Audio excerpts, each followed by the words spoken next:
Monsieur Elom Agbadivi. Nous allons également recevoir ce grand monsieur qui, à travers ses actions à la presse, pour la protection également de l'environnement, il a fini aussi par gagner la sympathie des Senghorians. Je vous prie d'accueillir, mesdames et messieurs, monsieur Razakou Bassaou.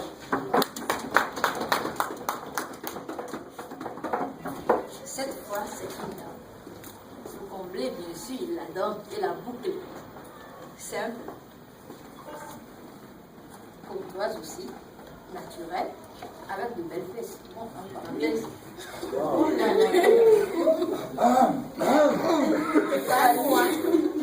Pallier beauté et intelligence, c'est son point fort.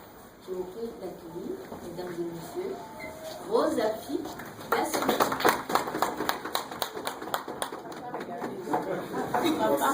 Mesdames et messieurs, nous avons en position de soutenir bien sûr notre gouvernement de ce côté. Et quand on parle de débat, on parle de compétition. Mais cela dans le sens pacifique, bien sûr, de défendre les idées argumentées pour convaincre ces gens qui seront devant nous pour départager enfants d'arbitrage. Je vais nommer notre cher ami Aimé Ngelba, président du jury, aura la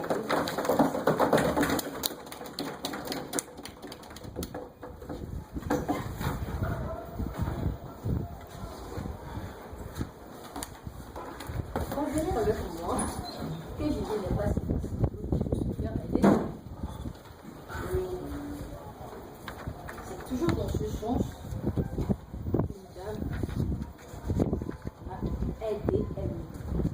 Madame s'est jugée et est vraiment impartiale. Je vais nommer Aurélie Henlo.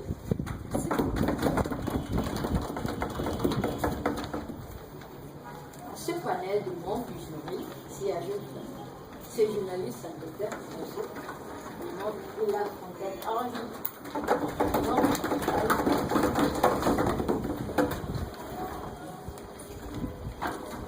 Après nous, les choses sérieuses vont commencer. Ces hommes et femmes vont devoir vous convaincre, vous, nous, bien sûr. C'est le membre du jury. Que le jeu commence. Monsieur le jury, vous avez. Merci madame. Bonjour chers camarades. Bonjour monsieur le protagoniste. Nous souhaitons la bienvenue à cette deuxième motion organisée conjointement par le bureau des étudiants et la société d'art oratoire. Alors comme madame l'a signalé ici, cette motion porte sur cette chambre pense que l'Union africaine reste et demeure une utopie. Mais avant de commencer le débat, permettez-moi de vous rappeler d'abord un certain nombre de règles que nous allons observer pendant cette motion. Comme vous l'avez constaté, nous avons de part et d'autre, d'un côté nous avons le gouvernement avec son équipe, de l'autre côté nous avons également l'opposition. Alors pour ce débat, nous avons adopté comme principe le 5 system minutes. Donc nous allons accorder à chaque orateur 5 minutes pour la prise de parole. Mais il faut noter que pendant les 5 minutes, la première minute et la 5e minute sont des minutes fermées. C'est-à-dire que pendant la première minute de prise de parole, que ce soit du côté de l'opposition ou bien du gouvernement, vous n'avez pas droit à demander le point d'information. Vous ne demanderez le point d'information qu'à partir de la 2e, 3e et 4e minute. La 5e minute également, vous n'aurez pas droit à demander le point d'information également. Donc, à ce niveau, il faut que ça soit clair. Autre chose, nous avons adopté aussi un certain nombre de critères pour départager les protagonistes. Donc ces critères, nous disons que pour l'éloquence, nous allons d'abord noter globalement le débat sur 100, réparti comme suit. Donc l'éloquence, c'est-à-dire comment l'orateur s'exprime, tout ça, nous allons noter ça sur 50 points. L'argumentation, comment organiser, comment concevoir son argument pour défendre sa position, c'est noté sur 30 points. Et les autres formalités. Dans ces formalités, nous avons le respect du timing pendant la prise de parole, la réaction par rapport à la demande de points d'information, et puis le gestuel pendant la prise de parole, et également la tenue du débatteur ou de l'orateur aussi seront appréciés. Donc c'est noté sur 20 points. Donc le tout c'est sur 100. Donc voilà un peu les 3 grands critères qui feront l'objet ici de l'évaluation de chaque orateur. Voilà, donc la dernière chose, quand vous allez prendre la parole, dès la première minute, nous allons sonner une fois. Et puis, quand vous avancerez la dernière minute, nous allons également vous avertir en sonnant une fois. Et quand on sonne 2 fois, à la fin, c'est que vous avez épuisé les 5 minutes. Mais le jury, de concertation avec les autres membres du jury, nous avons accordé 15 secondes après l'épuisement des 5 minutes pour permettre à l'orateur, s'il a encore une idée qu'il est en train de développer, de lui permettre de finaliser cette idée. Donc, une fois les 15 secondes terminées, nous allons devoir vous arracher la parole. Merci. Ceci étant, sans plus tarder, nous allons passer aux choses sérieuses. Donc, dans un premier temps, nous allons inviter ici le Premier ministre, M. Youssouf Kamara, à se présenter pour faire sa présentation. Monsieur le Premier ministre, vous avez la parole.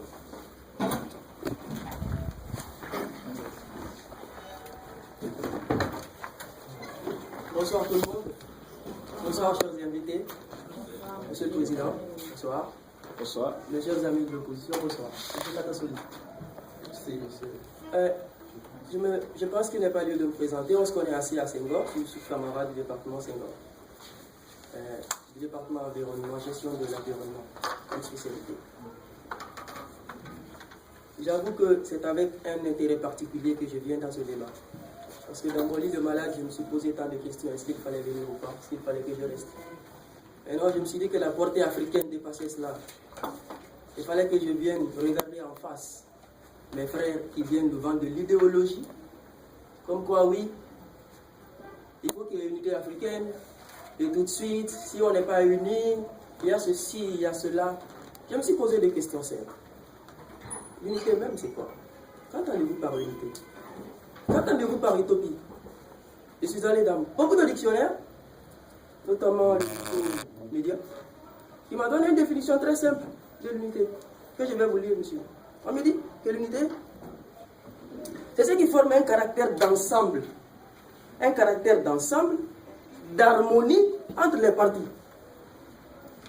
Je voudrais qu'on me dise, vous voulez qu'on appelle les gens sur quel caractère? Quel caractère d'ensemble? On a quel caractère d'ensemble, nous, Africains? Quoi? Et n'oubliez pas que l'utopie, c'est une conception sociale qui est purement idéaliste. C'est idéaliste. Pour nous donner des considérations idéalistes. La question de l'unité africaine, la première des questions qu'on doit se poser, on appelle les gens vers quel caractère d'unité? On les appelle à quoi? Dans la mesure où on est lamentablement divisé. Sur quoi? Nous avons 2 points d'argument qui sont d'ordre politique et économique. Moi, je vais certes développer quelques points d'ordre politique et mon vice-ministre va venir développer le reste. Quand je prends par exemple la diversité des régimes politiques en Afrique, vous avez des régimes en Afrique où c'est la monarchie, vous avez des régimes en Afrique où c'est des régimes présidentiels, vous avez des régimes en Afrique où c'est des régimes parlementaires. Attendez, vous voulez qu'on fasse l'unité sur quel régime là? Donnez-moi un caractère. Parce que l'unité, c'est un caractère d'ensemble. Vous voulez qu'on ait le caractère? Quand on prend qu'au moins, il y a aussi la division des visions de développement. Il y a des États africains aujourd'hui qui s'estiment qu'ils sont largement en avance. Largement en avance, qui sont développés par rapport aux autres. Alors venir à l'unité africaine, ça serait quoi? Réduire leur train de développement au profit d'un caractère d'ensemble qui est idéaliste, qui n'existe même pas. Vous nous appelez sur quoi, mes chers frères? Vous voulez qu'on s'unisse autour de quoi? Je ne sais pas. Quand on prend, on nous dit tout de suite que ouais, il faut l'unité africaine. Je me demande, l'unité africaine va se mirer sur quoi? Cette unité-là va se mirer sur quoi? Oui, monsieur. Vous parlez de réunir l'Afrique sur des caractères idéalistes, vous divaguez dans votre raisonnement. Que faites-vous de l'unité fédéraliste? Est-ce que l'Afrique ne peut pas garder ses États et faire une fédération? Attendez, monsieur. Je ne vous comprends pas dans vos mots. Tant que vous nous parlez d'unité africaine, maintenant, comme vous voyez que la route ne tient pas, on voudrait qu'on vienne d'abord aux unités fédéralistes, et vous voudrez qu'on aille aux unités soviétiques, slovaques, et quoi. Attendez, ne jouons pas au jeu de mots. Ce n'est pas un problème de jeu de mots. Vous nous appelez sur quoi? Union fédéraliste ou unité africaine? On ne comprend plus là. Qu'est-ce que vous voulez? Point d'information. Oui. Merci. Vous avez développé plusieurs régimes tout à l'heure. J'aimerais savoir, vous, votre gouvernement, vous êtes de quel régime? 1. Et de 2, quel est le rôle du gouvernement? Je vous remercie. D'abord, je me fais le devoir de te répondre, même si nous ne sommes pas à Guantanamo dans une interrogatoire où je dois te répondre systématiquement, monsieur. Je viens de la Guinée-Conakry, où nous avons un régime présidentiel, que certains appelleraient semi-présidentiel, dont la violation même de l'applicabilité de cette constitution qu'il a dit présidentielle n'existe pas. Comme le fait plusieurs. Vous voulez qu'on soit unité africaine. Et quand je prends la plupart des États africains, donc même la virgule des constitutions est une imitation pure et parfaite européenne ou occidentale. L'Union, prenons par exemple l'Union européenne qui est en train de se disloquer aujourd'hui. Lamentablement, il y a même des États qui pensent qu'il faut se rejeter. Vous voulez qu'on se mire à qui? Qu'on prenne l'exemple sur qui? Qu'on aille sur la ligne de qui? Vous prenez les autres, vous prenez la constitution à limitation, vous voulez qu'on se mire des gens qui sont en train de se disloquer. Nous ne pouvons pas bâtir une unité solide, ne serait-ce qu'en oubliant même les heures historiques. Même les heures historiques. Il y a encore des soupçons historiques. Il y a encore des préjugés historiques qui existent, qu'on n'a pas oubliés. Je vous rappelle, ici, que on se souvient du conflit entre l'Égypte et l'Israël.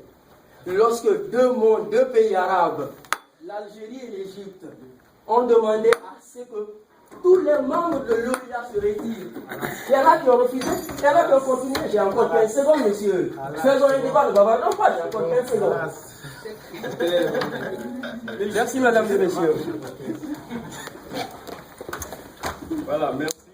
Avant de donner la parole à l'orateur suivant, je voulais d'abord préciser quelque chose à l'intention surtout des orateurs. La demande de point d'information s'adresse à l'orateur qui a la parole. C'est à lui de répondre ou bien de rejeter votre demande de point d'information. Ce n'est pas au jury. Donc il faut que ça soit clair. Et également, autre chose, quand on sonne pour la dernière fois, 2 fois, c'est que vos 15 secondes soient également épuisées. Donc il faut que ça soit clair. Voilà, merci. Nous allons continuer. Nous donnons la parole cette fois-ci au vice-premier ministre, au leader de l'opposition, pour faire sa présentation. Merci, monsieur le président du jury, mesdames, messieurs les membres du jury, honorables invités. Connaissez-vous le stress? Ça se lisait sur le visage de mon ami, le Premier ministre. Mais où sommes-nous là? Dans quel état sommes-nous? Un gouvernement qui se présente devant son hémicycle pour défendre l'idée selon laquelle l'Union africaine serait une utopie. Utopie, leur projet de loi. S'il pense que ce projet de loi va passer ici, il se trompe énormément, monsieur le Premier ministre. Vous vous trompez. Voilà des gens honorables, mais pas des gens d'honneur. Nous assistons aujourd'hui à la naissance d'une théorie gouvernementale, la théorie des contraires. Et je vous exhorte à ce niveau à lire L'étrange destin de Wangrin d'Amadou Ampateba. Vous y verrez le Dieu pour lequel vous devez militer, Bongoloma Soké. C'est le Dieu des contraires, et c'est le Dieu qu'il vous faut. Comment concevez-vous qu'un gouvernement digne de ce nom puisse défendre un projet de loi selon lequel on ne doit pas aller à l'unité africaine? Aberration. Ce sont des diseurs de contre-vérité. Ce sont des spécialistes de la langue de bois que nous avons comme gouvernement. Et là-dessus, je vous exhorte vivement à démissionner. Démissionner. On n'a pas besoin d'un gouvernement comme vous. Pour nous, l'unité africaine, pour nous membres de l'opposition, c'est un héritage. Et je m'en vais invoquer ici des personnalités comme Kwame Nkrumah. Que faites-vous de ces gens dont vous réclamiez quand on était ensemble collègues à l'université Senghor? Que faites-vous de ces gens aujourd'hui? Je suis désolé, monsieur le vice-premier ministre. Vous étiez africaniste à l'époque. Vous avez vendu ça contre quoi? Contre la dividende du pouvoir. Et je suis désolé pour vous. Alors, je disais que nous, de l'opposition, nous nous réclamons de Kwame Nkrumah. Je vous prends dans un instant, monsieur. Nous nous réclamons de Kwame Nkrumah, nous nous réclamons de Martin Luther King. Il a eu un rêve. Aujourd'hui, vous voyez qu'il est aux États-Unis en tant que président Obama. Je suis à vous, monsieur le vice-premier ministre. Vous parlez de Kwame Nkrumah comme étant leader du panafricanisme. Savez-vous justement que son projet d'une Afrique continentale a été trahi par les leaders africains en 1963? Est-ce que c'est à cause d'une trahison qu'on ne doit plus avancer? Regardez les singes dans la forêt. Quand un singe se lance, il tient une corde, il l'abandonne, il n'a pas l'assurance qu'il y a une corde devant, mais il va quand même. Avez-vous appris qu'un singe a une fois tombé dedans?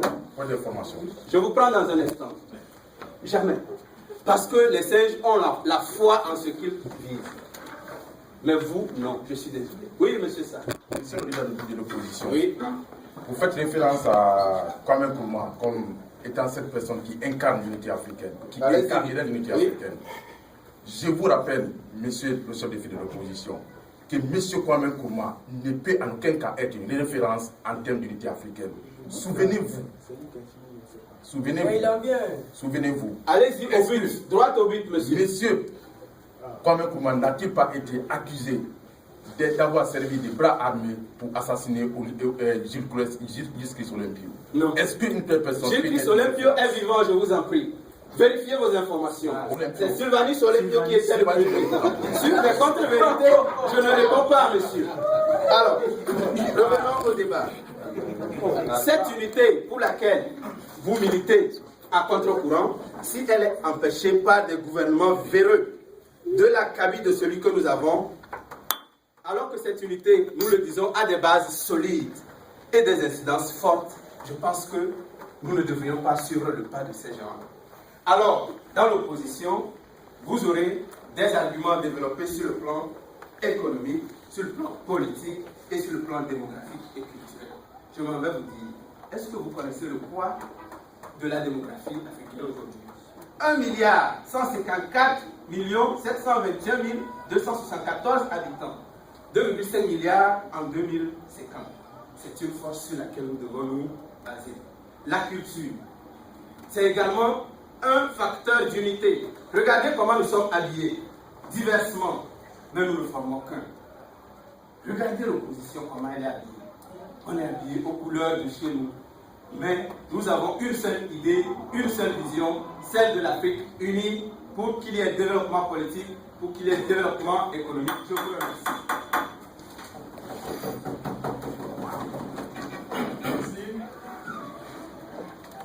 Je crois que le débat devient de plus en plus vieux.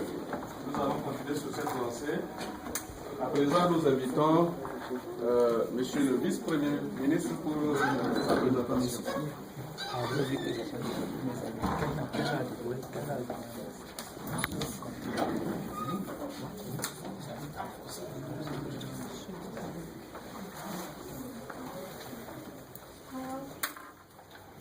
honorables membres du jury, chers membres de l'opposition, honorable public, recevez nos salutations.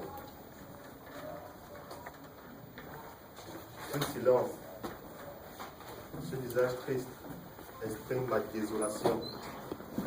Je suis accablé de me rendre compte que des marchands d'illusions, des idéalistes continuent à venir nous vendre des projets utopiques sans nous présenter des voies concrètes vers lesquelles nous pourrions parvenir à l'unité africaine. Ce débat a longtemps été l'enjeu dans de multiples conférences. Il a avancé le de l'opposition, l'idée selon laquelle le CNG quitte d'une branche à une autre parce qu'il a la foi. Mais j'aimerais vous dire, l'heure actuelle, l'Afrique a mal, l'Afrique souffre. L'heure n'est plus à la foi, l'heure est à trouver des solutions concrètes pour parvenir à cette unité-là. Or, il n'en est pas ainsi. Nous ne sommes pas ici dans du magico-religieux pour continuer à expirer. L'espérance n'est plus, nous voulons des événements concrets. Ils ont également avancé de selon laquelle leur habillement traduirait l'unité africaine. Permettez-moi d'en rire, puisque nous également, dans le gouvernement, nous sommes également habillés comme des Africains. Mais nous disons ceci. Comme le Premier ministre a dit, l'unité africaine, au vu des configurations sociopolitiques, des configurations géopolitiques actuelles, est impossible. Mon Premier ministre a eu à vous avancer de sur laquelle, sur le plan politique, il y avait une diversité des visions de développement. Et moi, quant à moi, je vais davantage vous le montrer au niveau des configurations socio-culturelles. Déjà, vous devez savoir, l'Afrique a été le théâtre d'une balkanisation terrible au lendemain de la conférence de Berlin, qui va donner naissance à des frontières artificielles. Je vous parle plus tard. Des frontières artificielles qui font en sorte qu'aujourd'hui, nous avons des peuples ayant des cultures différentes qui se retrouvent dans des états dans lesquels ils n'étaient pas appelés à vivre. Sur le plan culturel, je vous renvoie à Axel Kabou. Je vous parle plus tard, calmez-vous s'il vous plaît, qui a écrit « Et si l'Afrique refusait le développement ?» Vous allez y voir très clairement qu'elle développe l'idée selon laquelle les Africains, jusqu'à présent, ne sont pas unis à cause d'une narration génético-culturelle. Vous avez avancé l'argument de l'africanisation à travers votre habillement. Mais laissez-moi vous dire que l'africanisation est un piège. L'africanisation, s'il vous plaît, veuillez retenir vos ardeurs. Ayez des comportements civilisés en tant que leader de l'opposition. L'Afrique est victime d'une narration génético-culturelle qui a fait en sorte qu'aujourd'hui, peu importe les pays dans lesquels nous avons affaire, il y a cette haine viscérale qui existe entre les Africains. L'Africain n'accepte pas facilement l'étranger. C'est une réalité. D'autre part, observons un temps soit peu la configuration géographique du continent africain. D'une part, nous avons au nord l'Afrique du Nord, qu'on appelle encore l'Afrique blanche. De l'autre part, nous avons l'Afrique subsaharienne, où nous avons quoi? Des peuples noirs, qui ont des réalités culturelles radicalement différentes, des visions du monde radicalement opposées. Si nous entrons même dans l'Afrique noire francophone, il y a l'Afrique francophone, l'Afrique anglophone, l'Afrique francophone, et que sais-je encore? Oui, je vous prends. Merci. Vous venez de dire que l'Afrique est divisée sous prétexte qu'on a plusieurs langues. Savez-vous en France combien de langues il y a? Mais pourtant, ils ont décidé de parler le français. Concrètement, dites-nous, quel est le rôle du gouvernement? Puisque je ne me retrouve pas dans vos propos. Merci. Le rôle du gouvernement, merci, est de donner une vision claire de l'unité africaine.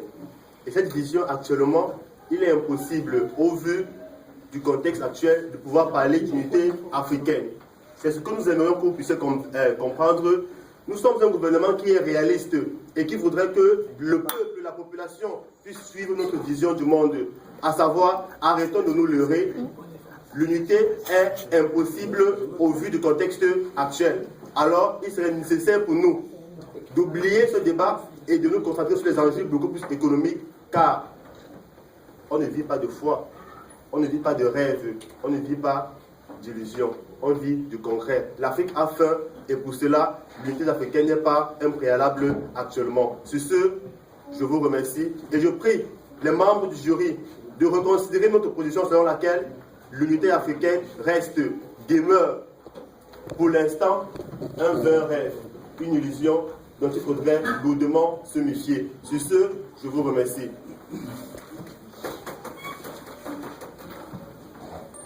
Merci. Nous allons avancer. Mais je voudrais attirer toujours l'attention des chers protagonistes. La demande de points d'information. Je le disais tantôt que c'est la responsabilité de celui qui a la parole.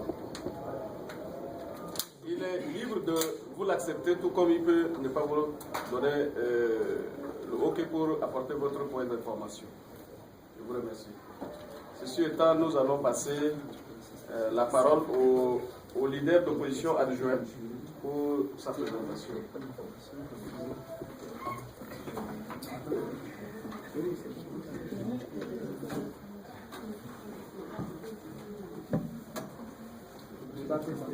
Oui, oui, justement, nous invitons le vice-leader d'opposition pour sa présentation.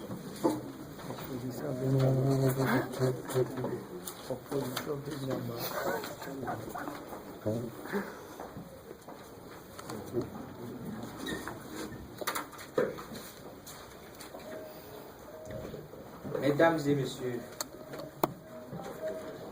les membres du jury, mesdames et messieurs du gouvernement, chers publics, recevez mes salutations.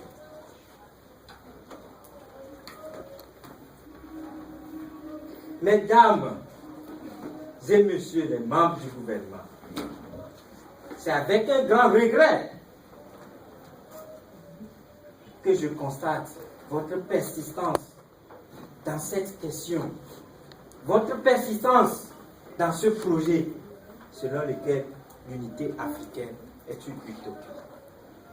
Mais c'est grave, c'est aberrant de constater aussi que vous n'avez pas écouté le leader de l'opposition. Mais un peu du respect pour le public qui est là. Mais si nous sommes unis ici aujourd'hui, c'est dans cette idée.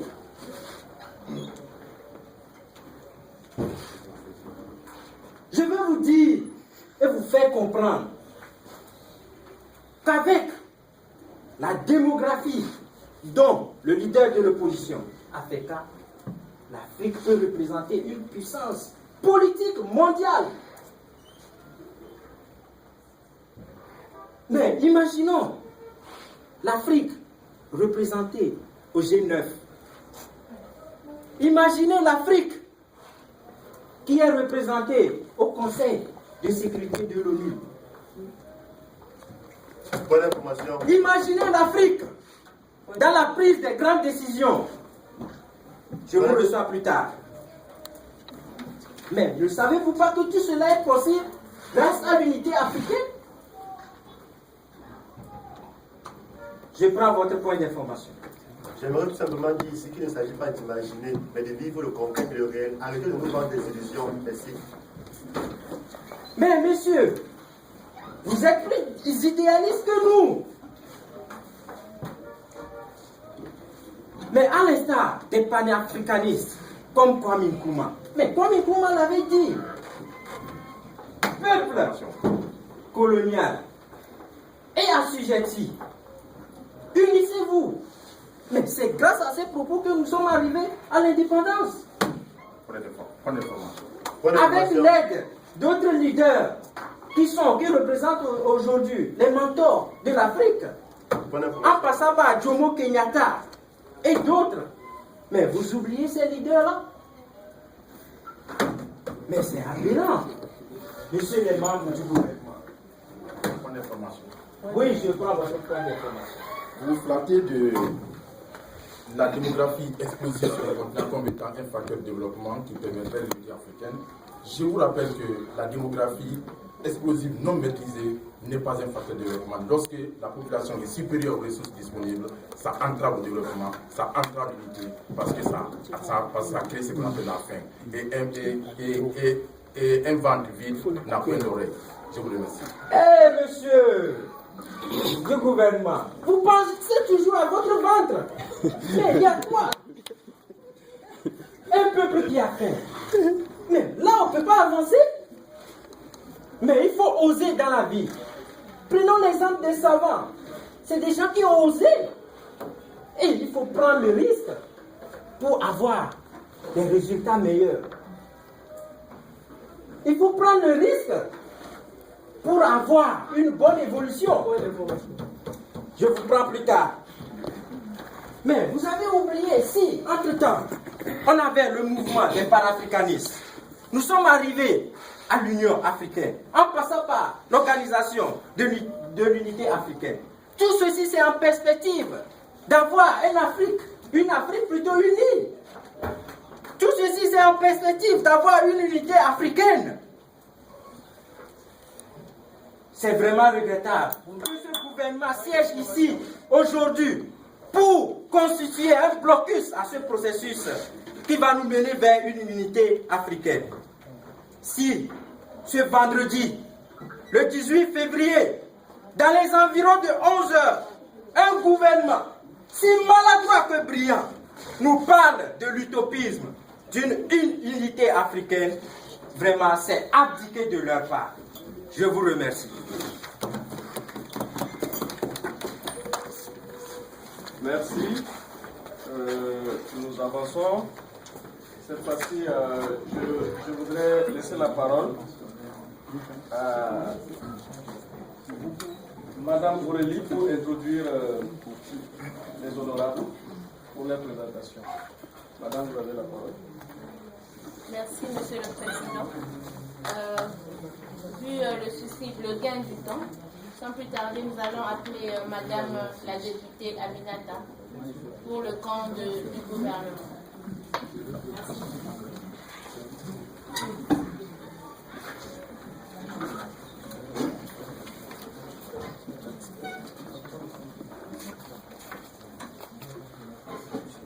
Bonjour tout le monde.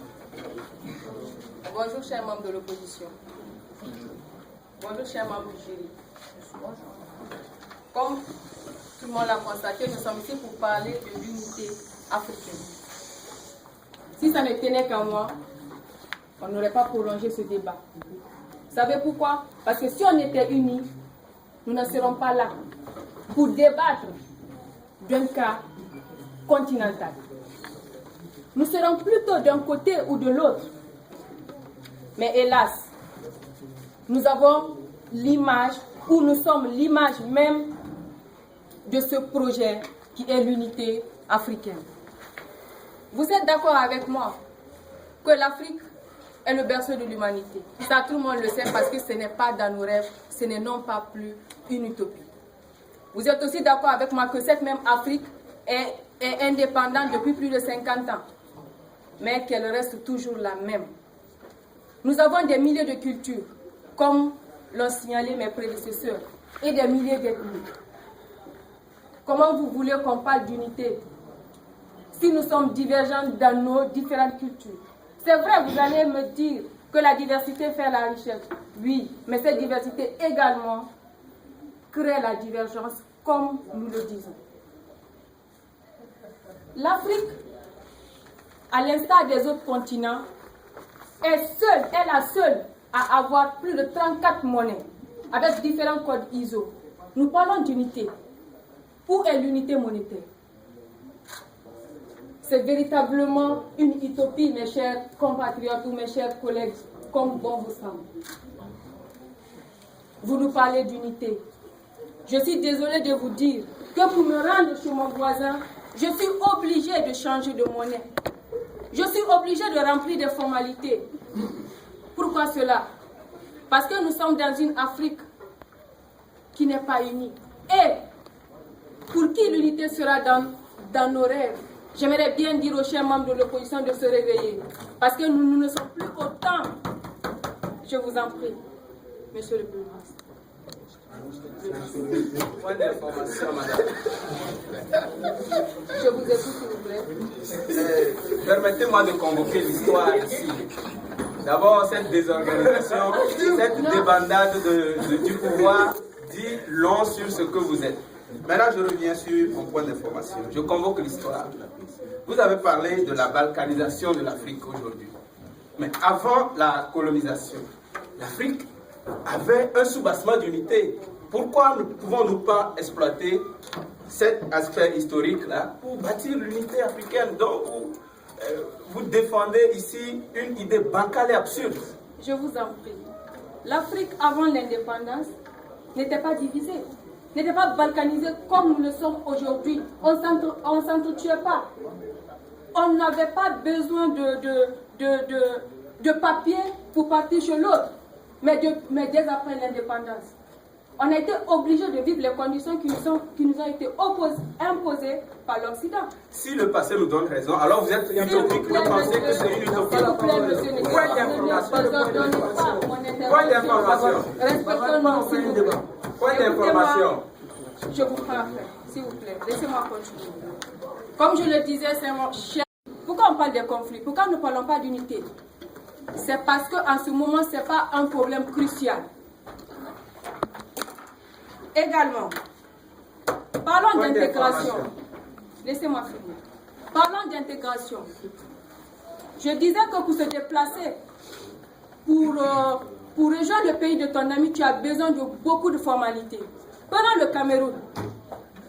Pour qui, pour se rendre en Afrique centrale ou au Congo, n'a même plus le droit. Parce que le président congolais estime qu'une fois les Camerounais sont là-bas, vont piller leurs richesses, qu'ils ne veulent pas partager leurs richesses. Et voulez-vous me parler d'unité? Je suis désolée, mais ça reste dans vos rêves. S'il vous plaît, posez votre question. Il a oublié sa question.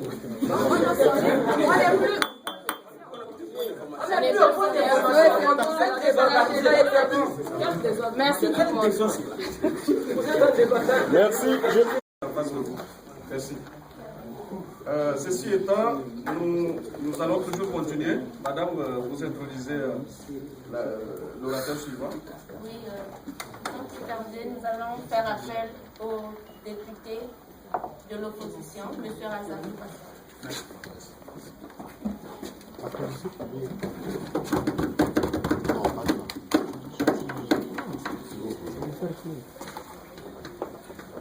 Bonjour, distingués membres de l'opposition, chers collègues du gouvernement, bonjour, chers membres du jury, bonjour, et chers peuples, bonjour. Vous êtes avec nous, j'espère. Bien sûr que oui. Voilà. Désolé que vous avez choisi placer, malheureusement, je le dis, des pessimistes au pouvoir, qui viennent nous dire que l'unité africaine demain est reste une utopie. Mais utopie, c'est eux qui sont utopies. Oui, utopie, qu'est-ce qu'ils appellent utopie? C'est un mot grec qui vient de ou et de topos. Utopia, quelque chose qui n'existe pas. Alors, voulez-vous dire que l'Afrique n'existe pas? Et non, l'Afrique existe. Franck Fanon nous disait, chaque génération doit, dans une relative opacité, découvrir sa mission. L'accomplir ou la trahir. Alors, nous, membres de l'opposition, nous voulons accomplir bien et belle notre mission. Cette mission, c'est de construire une Afrique unie. Le membre du gouvernement, comment on l'appelle, vient de dire qu'il y a 34 monnaies. Oui, il y a 34 monnaies, mais qu'est-ce que le gouvernement a fait pour qu'il n'y ait pas 34 monnaies? Nous, membres de l'opposition, nous avions proposé une monnaie. Avez-vous entendu parler de l'afro? L'afro, ça c'est la monnaie de l'Afrique. L'Afrique de l'avenir que nous sommes en train de bâtir. Parce que nous sommes des dignes fils de l'Afrique. Ce que les pères, les lutteurs nous ont laissé. Je vais vous parler de Kwame Nkrumah, Thomas Sankara, Samori Touré et qui sait encore. Je vous prends. Merci, monsieur, de votre intervention. Mais dites-moi, sincèrement, vous venez de créer votre monnaie.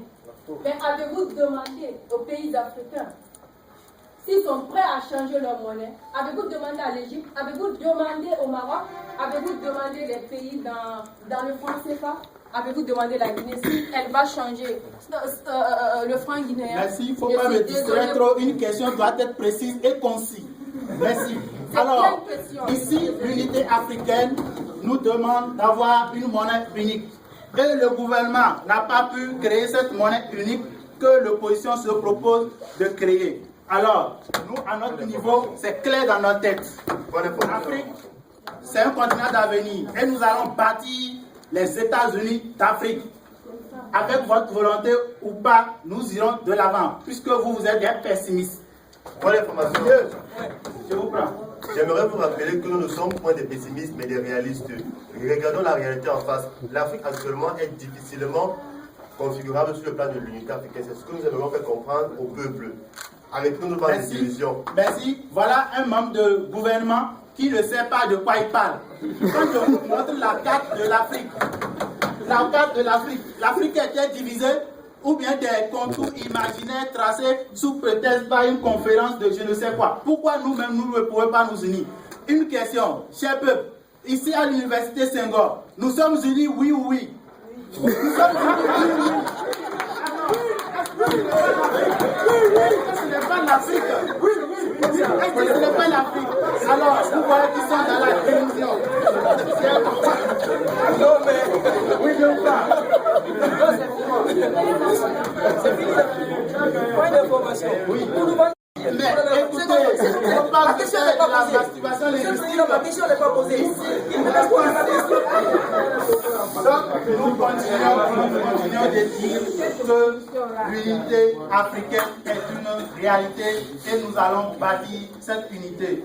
Et, chers amis, levons-nous, car la lutte ne sera pas facile, mais au bout du tunnel, nous serons vainqueurs. Nous allons construire les États-Unis d'Afrique. Êtes-vous d'accord? Faites le point avec moi pour bâtir les États-Unis d'Afrique.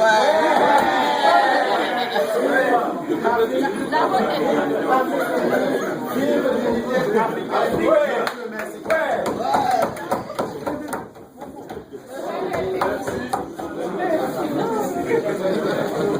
Merci, mesdames et messieurs, chers participants, chers protagonistes.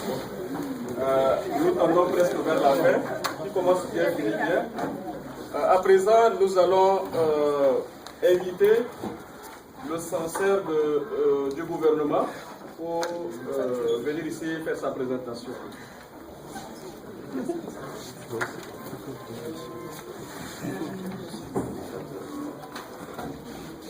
Bonsoir, cher public.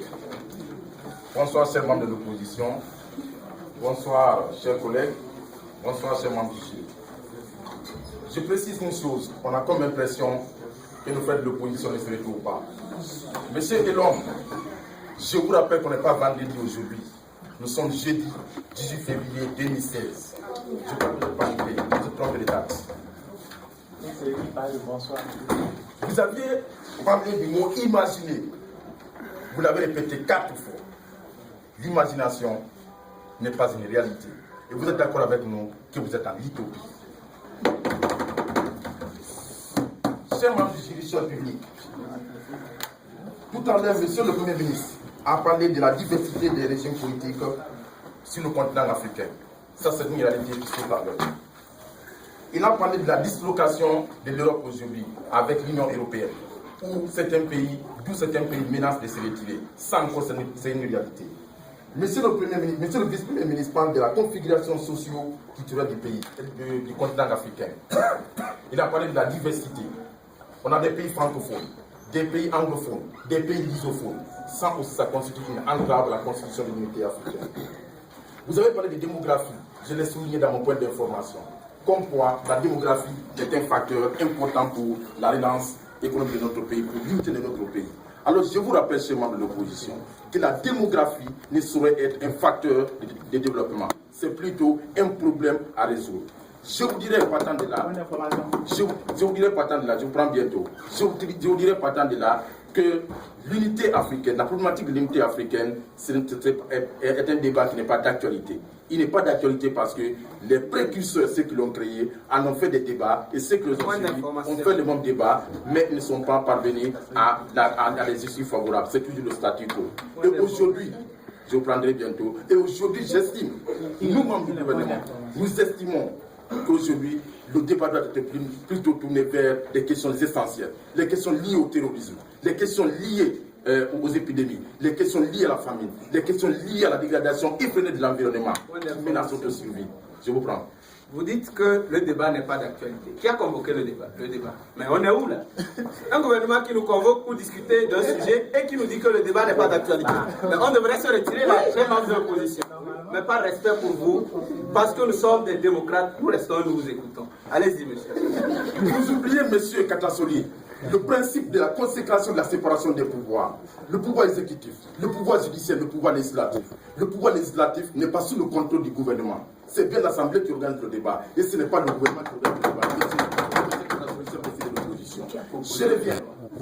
Pour vous dire, aujourd'hui, l'essentiel de débat lié aux questions que je viens de rappeler tantôt. Je vous prendrai bientôt. Lorsque vous dites, messieurs les membres de l'opposition, de nous mettre à soulever un débat qui n'est plus d'actualité, comme celui de l'unité africaine, pendant ce temps, les mots que je viens de citer seront en train de décimer à tout débat nos populations pour lesquelles sont désignées pour être forts. Vous pensez que ça c'est un débat d'actualité? Je pense que le débat doit être tourné aujourd'hui vers les questions de développement, vers la lutte contre la famine, parce qu'on me l'a dit et on le répète, chers membres de l'opposition, qu'un ventre vide dans la pointe d'oreille, il tourne les yeux vers celui qui lui lance le pain. Alors battons-nous d'abord pour que nous fassions d'abord l'autosuffisance alimentaire sur notre continent, afin que nous puissions parler de l'unité africaine, qui à mon avis n'est pas un débat d'actualité. Je vous prends, monsieur. Mais, monsieur, membre du gouvernement, qui a introduit ce projet de loi? Mais vous vous contredisez depuis un moment là. S'il vous plaît, monsieur, s'il vous plaît, moi... Mais je n'ai pas encore fini. Je veux passer d'abord... Mais c'est qu'est-ce qui pas important pour moi, je l'estime. Parce que c'est vous pensez que nous sommes en train de nous bérer le pouvoir. Regardez comment nous sommes habillés. Nous nous confondons au peuple. Regardez comment vous êtes habillés, financés par les Occidentaux. Cher peuple, est-ce que les gens comme ça, les gens qui voient quand ils sont au pouvoir, ils ne pensent pas de comprendre ce pays. Alors, je reviens. Aujourd'hui, l'unité africaine, comme je le disais, est un débat qui n'est pas d'actualité. N'est pas d'actualité parce que, au regard des multiples divisions politico-idéologiques et les divergences d'intérêts économiques, les divergences d'intérêts stratégiques qui opposent beaucoup de personnes sur le continent, l'exacerbation du sectarisme national, l'abandon et entament toute ambition nous menant vers l'unité africaine. Monsieur, je vous rappelle les règles du débat, vous n'avez plus le temps à la parole. Je continue. Donc, je vous dirais, comme on l'a dit, nous, membres du gouvernement, nous soutenons et nous persistons que l'unité africaine ne saurait être un débat d'actualité. Je vous remercie.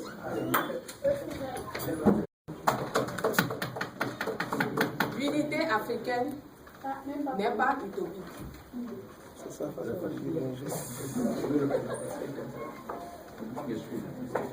Le cher public, les membres de jury, les membres de l'opposition et les membres du gouvernement, bonjour.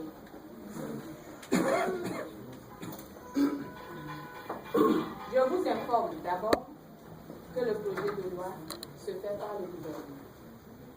Ceci dit, si vous êtes là pour vous contredire, ça signifie que vous ne jouez pas bien votre rôle. Alors, pour aller plus en détail,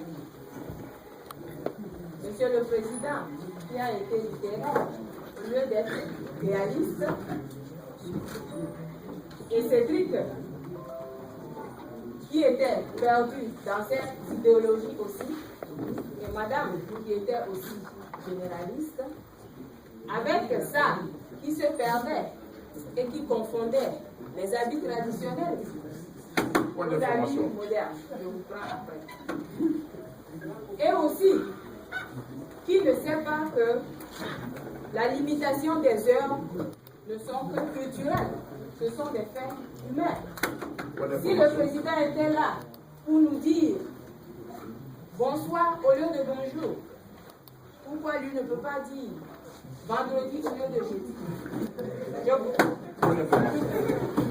Madame de l'opposition, je vous rappelle, et j'ai comme impression que dans l'opposition, il n'y a pas de juristes. Le projet de loi est concurremment concocté par le gouvernement et les députés que vous êtes à l'Assemblée nationale. Donc, ne nous jetez pas cette responsabilité. La responsabilité est partagée. Je vous rappelle, c'est une question civile. Il faut faire beaucoup attention. Merci, monsieur, qui ne se maîtrise pas, qui ne sait pas là où il vient et là où il va. Excusez-moi, ne me distrais pas de trop. Je continue dans ma démarche. Les membres de l'opposition qui étaient là pour expliquer cette motion sur le plan culturel, géographique, pour dire la forme de l'Afrique qui est un plan. Sur le plan historique, parce que nous avons la même histoire. Toute l'Afrique n'a que la même histoire. Sur le plan financier et économique, nous l'avons déjà évoqué. Je n'ai pas besoin de rentrer encore en détail. Et d'ailleurs, l'université Senghor, c'est un échantillonnage de cette unité dont nous parlons. Sinon, 27 nationalités, ce n'est pas possible. Une diversité culturelle. Et pourtant, nous arrivons à nous imposer. Sinon, combien de personnes on a dans l'œuvre?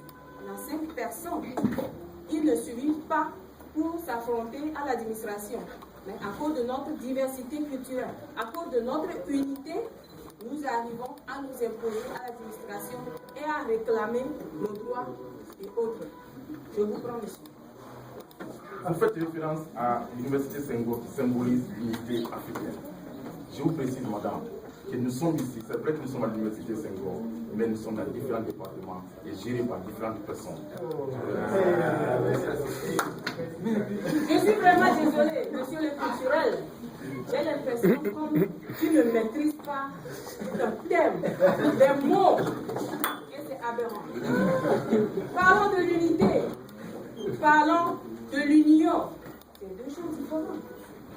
Nous ne faisons pas des jeux de mots qui nous ont toujours retardés, comme développement, colonisation, unité, union. Non, c'est un peu réaliste. L'unité africaine est réelle. L'unité africaine, je l'affirme et je le confirme, n'est pas utopique. C'est réel. L'unité africaine n'est pas imaginaire. Nous sommes là pour constituer plus tard le G9, 9e puissance du monde. Je vous en remercie.